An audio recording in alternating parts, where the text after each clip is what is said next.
It is self-oppression. It is voluntary slavery to your passions and to your appetite that holds you back. Brown was jailed in connection with riots during the late 60s. He was best known for his statements on violence. I say violence is necessary. Violence is a part of America's culture. It is as American as cherry pie. While serving time in federal prison, Brown read the Quran. When he was released in the late 70s, he had a different outlook on life. Today, he represents one of the most startling Islamic conversions in America. H. Rap Brown is now Jamil Al Amin.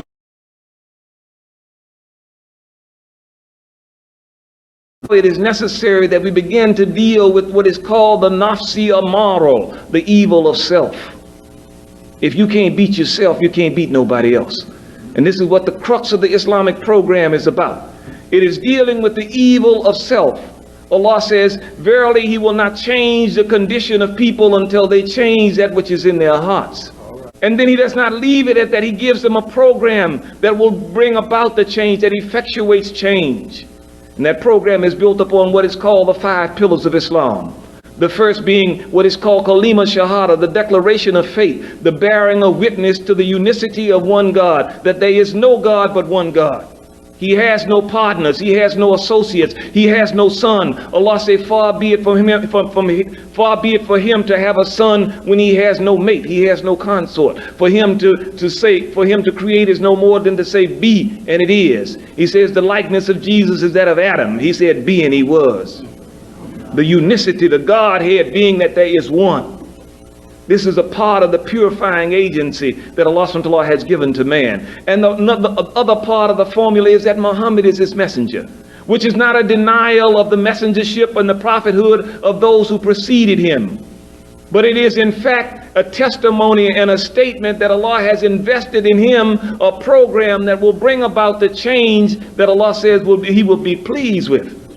It is in this sense that the first pillar of Islam deals with the declaration of faith, that there is no God but Allah. There is no God but Allah, and Muhammad is his messenger.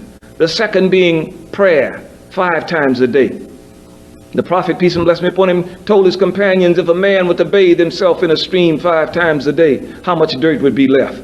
They say of no significant amount. He said that is likened unto prayer.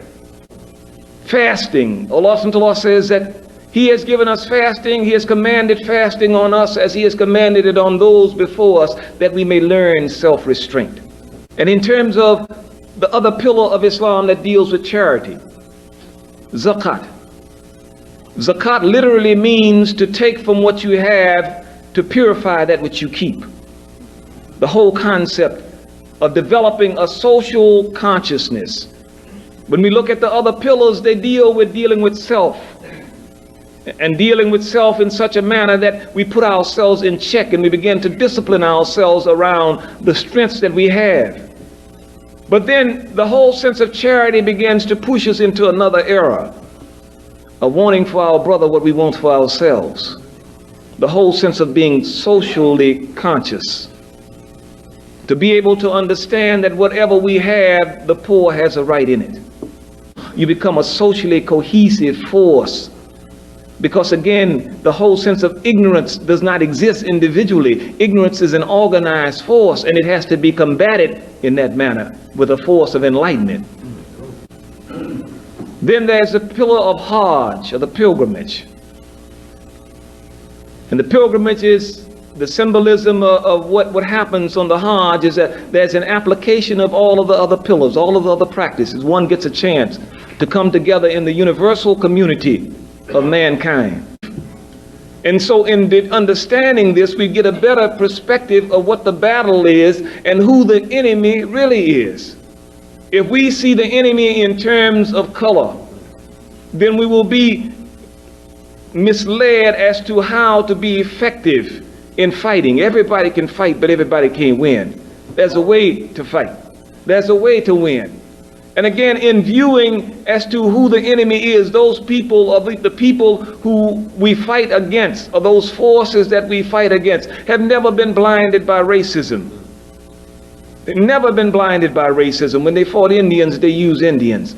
When they fought the Mexicans, they used Mexican. When they fought Vietnamese, they used Vietnamese. When they fought the African Americans, they used African Americans, because they know if you're going to fight a green soldier, you need a green soldier. It is this concept. They have never been blinded by racism. So they give you racism as a tool by which you think that you may be organized so you can effectively combat them. And they know that the tool is inadequate for the struggle that you have to wage. It is in this sense that Allah subhanahu wa ta'ala has commanded upon us that we begin to practice the program.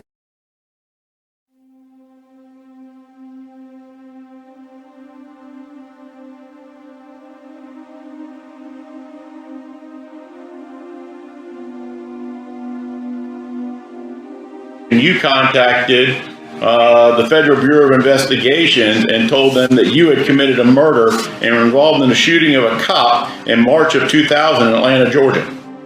Yes. You did? Yes. All right. You weren't arrested for it, were you? No, sir, I was not. In fact, another person was tried and convicted. Jamil Al Amin, yes, sir.